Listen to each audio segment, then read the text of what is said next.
بعد پھر پیغام آیا کہ امام حسین کو کوفہ کی طرف آنے مت دینا، کسی اور راستے کی طرف لے جاؤ۔ کسی اور راستے کی طرف وہ زبردستی لے گیا۔ پھر وہ میدان آیا جس کو کربلا کہا جاتا ہے، امام حسین وہاں اتر گئے اور ایسی جگہ پر آپ کو اتارا گیا جہاں پانی نہ ملے۔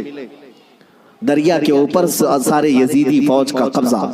اب سنیے، بلکہ میں تو کہتا ہوں اگر بیان کرنے کا انداز، میں تو مقرر نہیں ہوں، میں خطیب نہیں ہوں، میرے پاس کوئی انداز بھی نہیں ہے، میں تو اپنی گفتگو کرنے کا عادی ہوں، لیکن اگر سچا غلام حسین کوئی منبر سے بیان کرے، دیکھنا قسم رب ذوالجلال کی 80 سال کا بوڑھا بھی تمہیں 25 سال کا جوان نظر آنے لگ جائے۔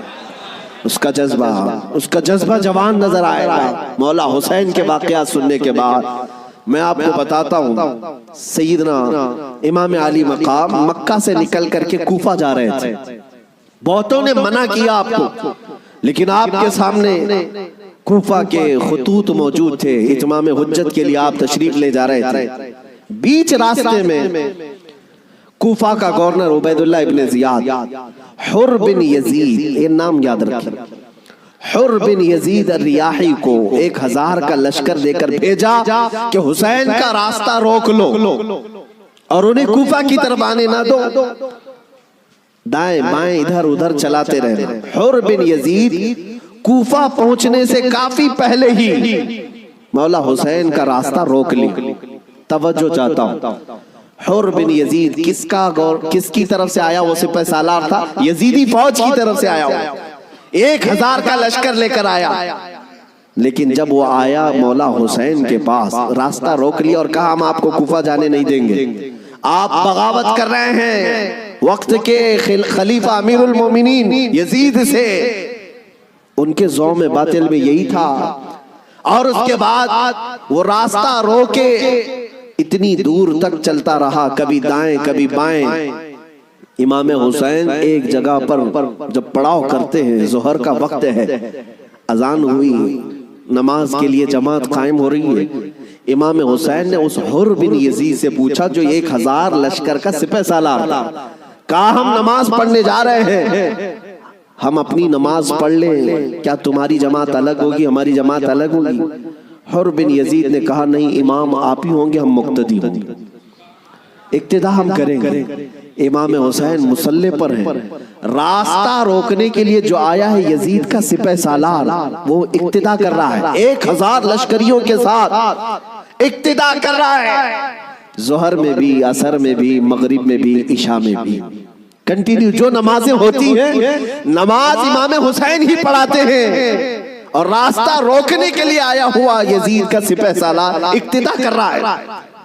میں علماء سے کہتا ہوں میرے عزیزوں، بڑا عظیم نکتہ ہے، اگر حسین کے سچے وفادار ہو تو آج بھی ہزاروں یزیدی تمہاری بھی اقتداء کرنے کو تیار ہیں، کرتے ہیں، مجبور ہیں۔ اگر سچے حسینی بن جاؤ تو اقتداء تو ہوگی، لیکن جو بات مجھے عرض کرنی ہے وہ یہ، راستہ روکا اور اس کے بعد پھر پیغام آیا کہ امام حسین کو کوفہ کی طرف آنے مت دینا، کسی اور راستے کی طرف لے جاؤ۔ کسی اور راستے کی طرف وہ زبردستی لے گیا۔ پھر وہ میدان آیا جس کو کربلا کہا جاتا ہے، امام حسین وہاں اتر گئے اور ایسی جگہ پر آپ کو اتارا گیا جہاں پانی نہ ملے۔ دریا کے اوپر سارے یزیدی فوج کا قبضہ۔ اب سنیے، محرم کا مہینہ ہے، 7ویں آ گئی، 8ویں آ گئی، اس کے بعد یہ صلح مصالحت کی بھی باتیں چلتی رہی۔ امام حسین نے پیغام بھیجا تھا عبیداللہ ابن زیاد کو، 3 آپشن دیے تھے، کوئی قبول کر لو، لیکن وہ ظالم آپ کے خون کے در پہ تھے، مانے نہیں، 4000 کا لشکر دے کر بھیجا، پھر اس کے بعد تقریباً 15000 کا لشکر دے کر بھیجے، 15000 یا 16000 کا لشکر دے کر دوبارہ بھیجا۔ اب یہ 9ویں محرم آئی ہے، توجہ چاہتا ہوں، 22000 کا لشکر۔ امام حسین نے خطبہ دیا کہ میں تمہارے پاس جنگ کرنے کی نیت سے نہیں آیا، تم میری عظمت نہیں جانتے، میں فاطمہ زہرا کا بیٹا ہوں، حیدر کرار کا نور نظر ہوں، رسول اللہ کا نواسا ہوں، میرے خون سے اپنے ہاتھ رنگین نہ کرو، ان پر کوئی بات اثر نہ کرے۔ اس کے بعد حر بن یزید جو 1000 کا لشکر لے کر سب سے پہلے راستہ روکنے آیا تھا، وہ یزیدیوں کے پاس آیا اور کہا ان کی ایک بات تو مان لو، وہ جنگ کرنے نہیں آئے، اگر وہ صلح چاہتے ہیں تو ختم کر دیتے معاملہ۔ لیکن یزیدی فوج کے جو بڑے سپہ سالار تھے عمرو بن سعد یا شمر، ان لوگوں نے کہا اے حر، تجھے مصالحت کرنے کے لیے نہیں بھیجا گیا ہے، تجھے فوجی بنا کر بھیجا گیا ہے، لڑنا ہے تو ہمارے ساتھ لڑو ورنہ یہاں سے دفع ہو جاؤ۔ جب یزیدی فوج کے بڑے سپہ سالاروں نے حر بن یزید کی بات نہیں مانی تو سنو، پورے مجمع میں وہی حر جو یزید کا سپہ سالار تھا اعلان کرتا ہے تمہاری سپہ سالاری تمہیں مبارک ہو، میں حسین کے خیمے میں جاتا ہوں۔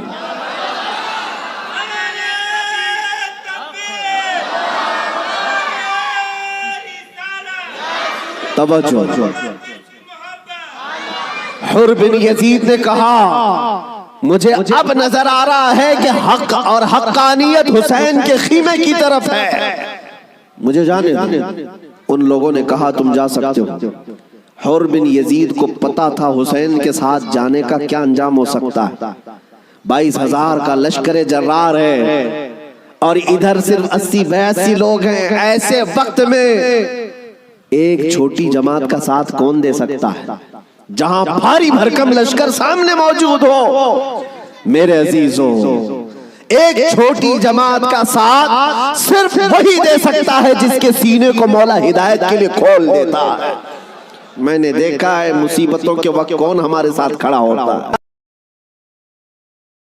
لوگوں کی نظروں میں بہت بڑی بڑی حکومتیں ہوتی ہیں، ارے بہت سارے لوگ تو ڈر جاتے ہیں ان کے ساتھ کھڑے ہو جائیں، فوٹو میں آ جائیں گے تو کل کیس ہمارے اوپر بھی ہو جائے گا۔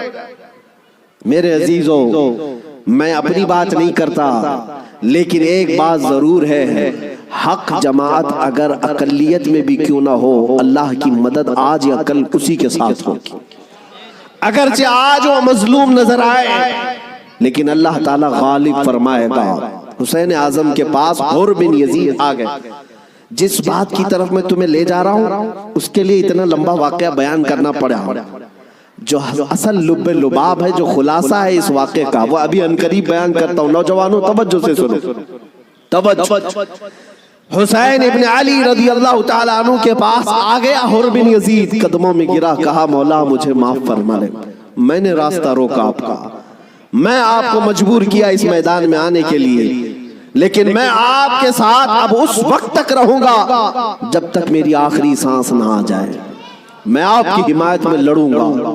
امام حسین نے اس سے کہا حر کہ میں نے تجھے معاف کر دیا، لیکن جا تو اپنے بیوی بچوں کے ساتھ، میری اس چھوٹی جماعت کے ساتھ رہے گا تو جان کا خطرہ ہے۔ حر بن یزید نے کہا میں نے جو راستے میں آپ کے ساتھ کیا اس کا کفارہ جان دینے سے بھی میں سمجھتا ہوں ادا نہ ہو پائے، اس لیے میں آخری سانس تک آپ کے ساتھ رہوں گا۔ رہا ساتھ میں۔ 10ویں محرم آ گئی۔ اب جو بیان کرنا ہے توجہ سے جانتے ہیں، صبح نکارہ بجا، طبل بجے، ادھر جنگ کی ابتدا ہوئی۔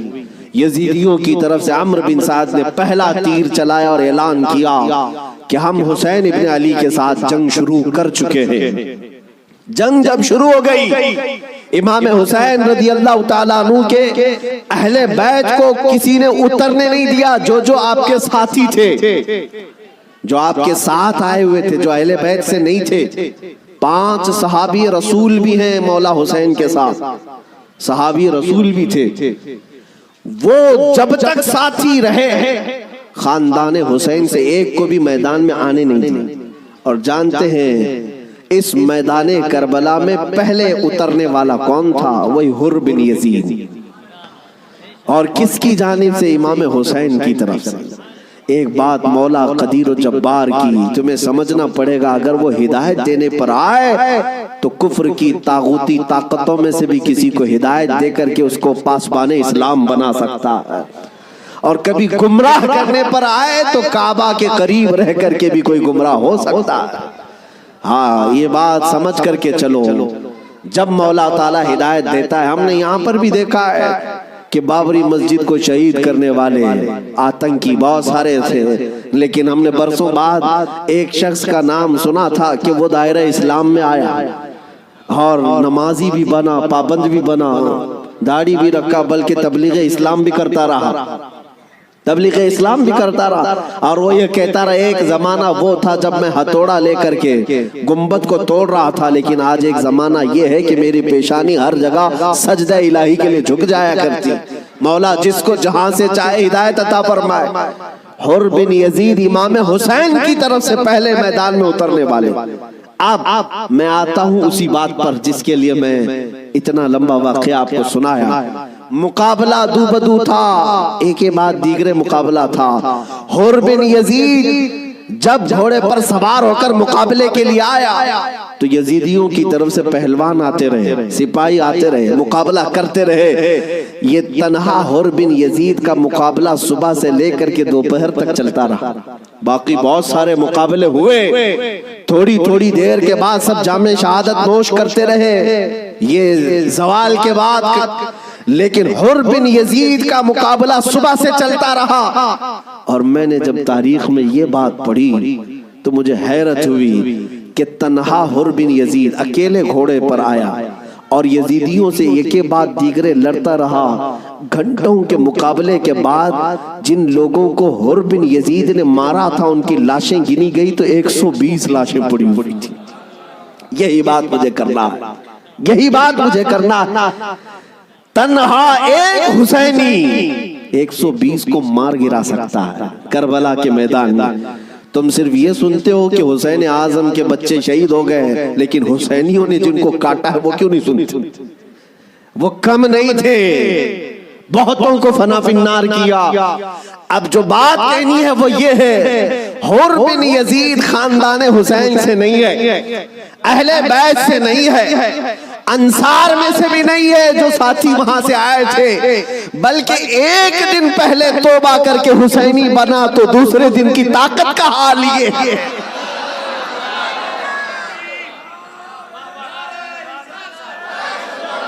اب بات سمجھ میں آ گئی، بات سمجھ میں آ گئی۔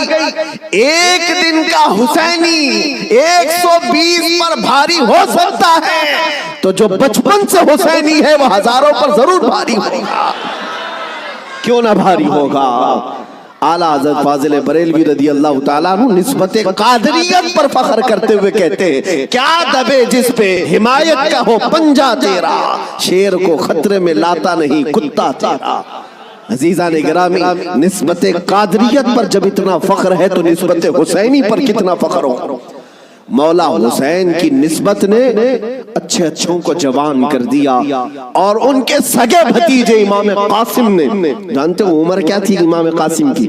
یہاں بیٹھے ہوئے اکثر لوگ عمر میں بڑے ہوں گے بہت سارے، 19 سال کی جوانی تھی، 19 سال کی جوانی۔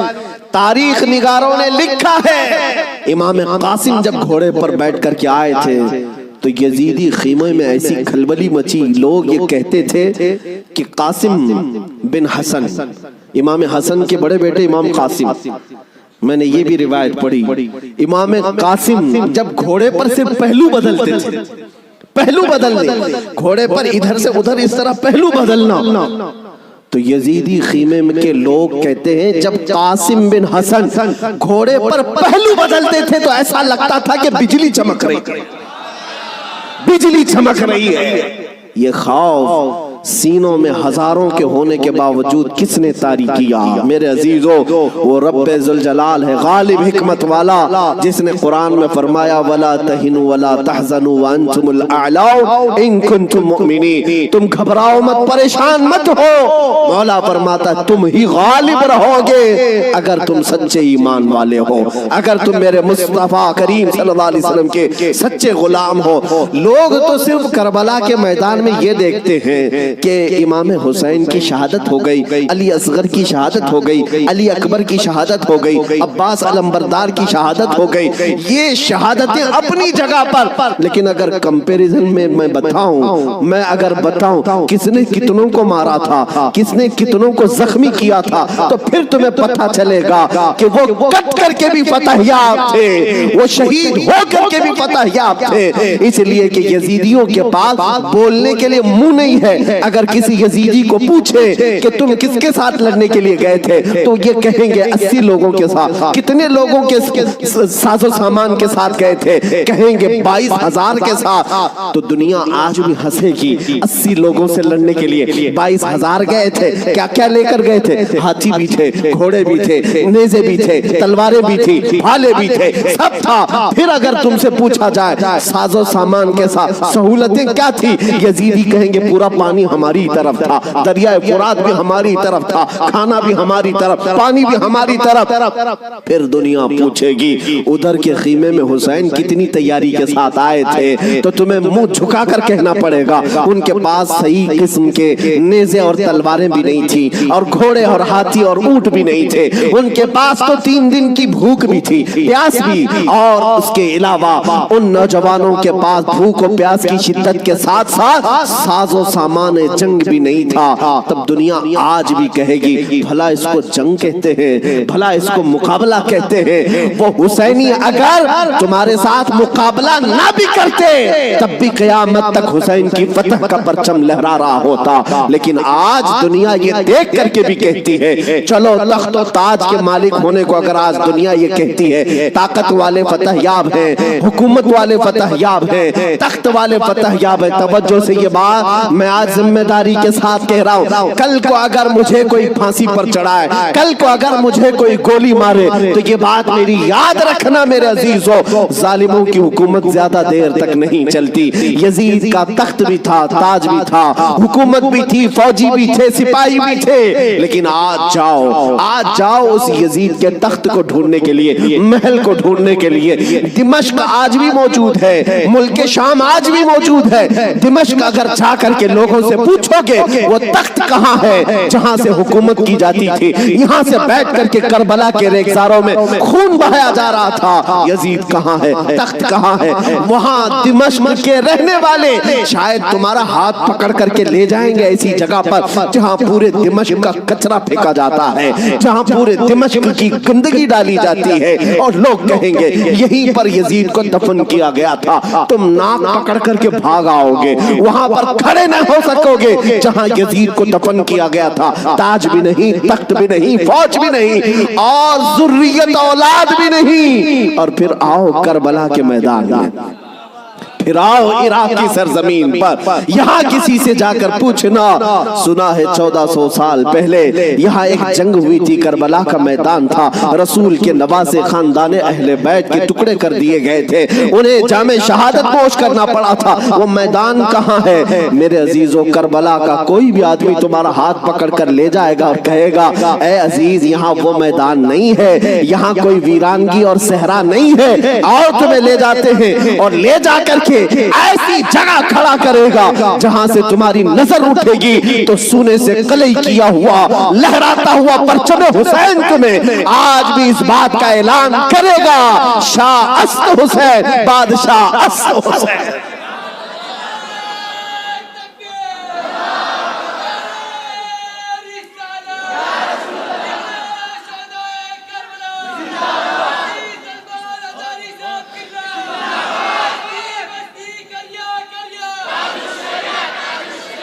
جانتے ہو بہت سارے بچے, بہت سارے نوجوان کسی نہ کسی شخصیت کو اپنا آئیڈیل بناتے ہیں بچپن سے. الحمدللہ میں یہ تحدیث نعمت کے لئے کہہ رہا ہوں, اللہ میری ماں کو سلامت رکھے, جن سے میں نے واقعات سنے ہیں تو خالد بن ولید کے سنے تھے, اور ہمارے آئیڈیل جو بزرگ ہیں اس میں مولا امام حسین ہیں. ہم نے ان کو آئیڈیل بنایا ہے, آپ بھی بنا لو, اس لیے کہ ان لوگوں کو جس نے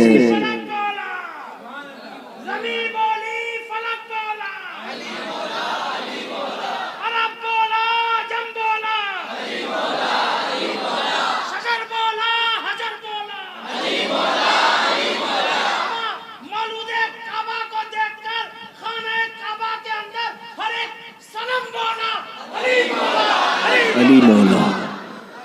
عزیزان گرامی وقار, آپ کو یہ بات یاد رکھنی ہوگی کہ جس نے جس کو آئیڈیل بنایا اور نمونہ بنایا ہے اس کے اندر اسی طرح کی عادتیں بھی آتی ہیں. اسی لیے میرے آقا صلی اللہ علیہ وسلم نے ارشاد فرمایا اپنی صحبتیں ڈھونڈ کر کے بناؤ, دوست بھی بناؤ یا کسی کے پیچھے چلو تو پہلے دیکھ لو.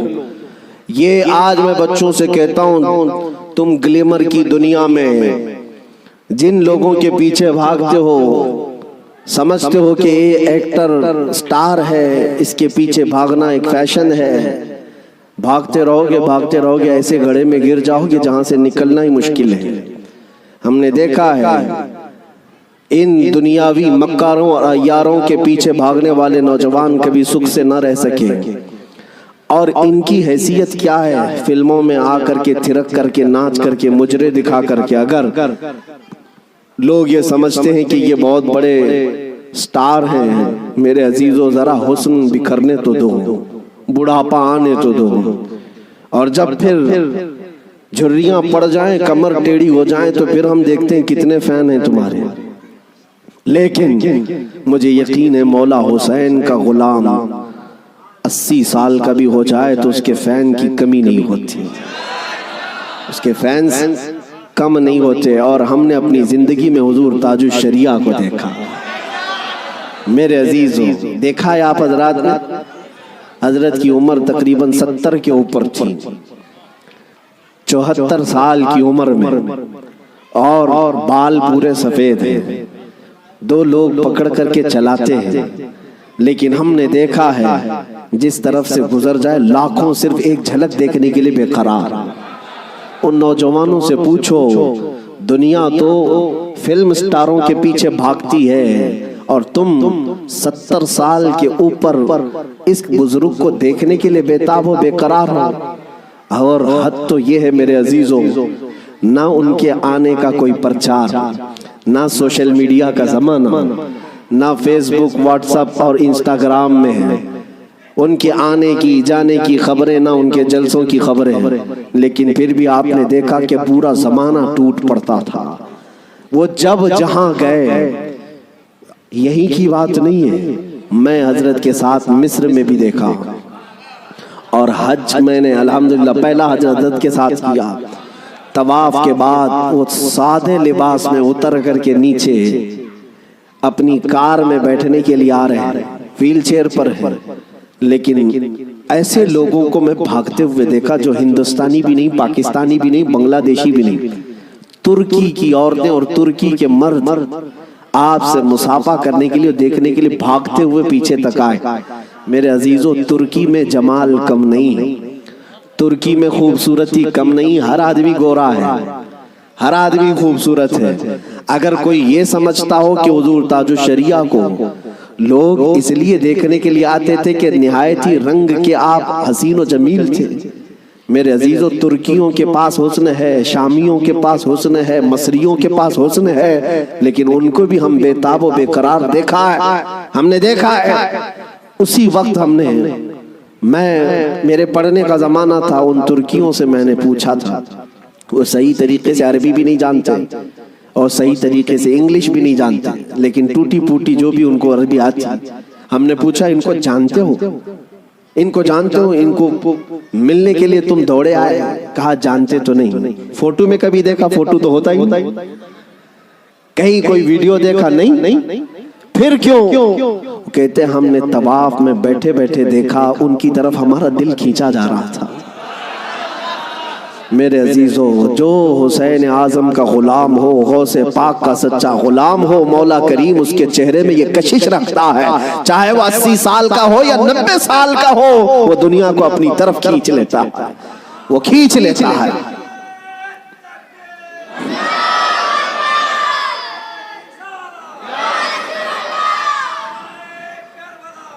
اب آؤ میں آپ کو بات بتا دوں، مر جانا، کٹ جانا، یہ ہماری انتہا نہیں ہے.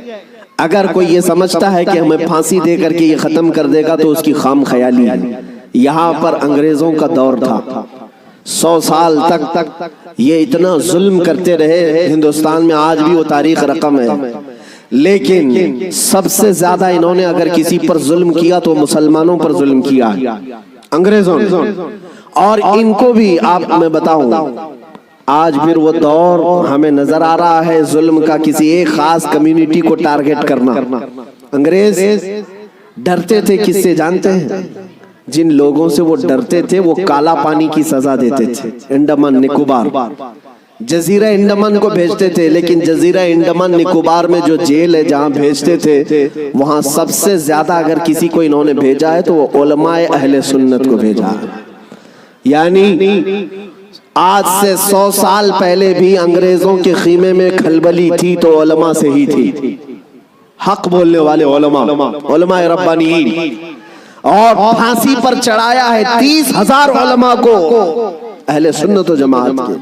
ایک بات میں آپ کو بتانا چاہتا ہوں، علامہ کفایت علی کافی رحمت اللہ علیہ مراد آباد شہر کے رہنے والے ایک عاشق رسول، ان سے انگریز اتنا ڈرتے تھے کیونکہ جانتے تھے کہ ان کی زبان سے نکلے ہوئے کلمات سے اچھے اچھوں کے دل بدل جاتے ہیں۔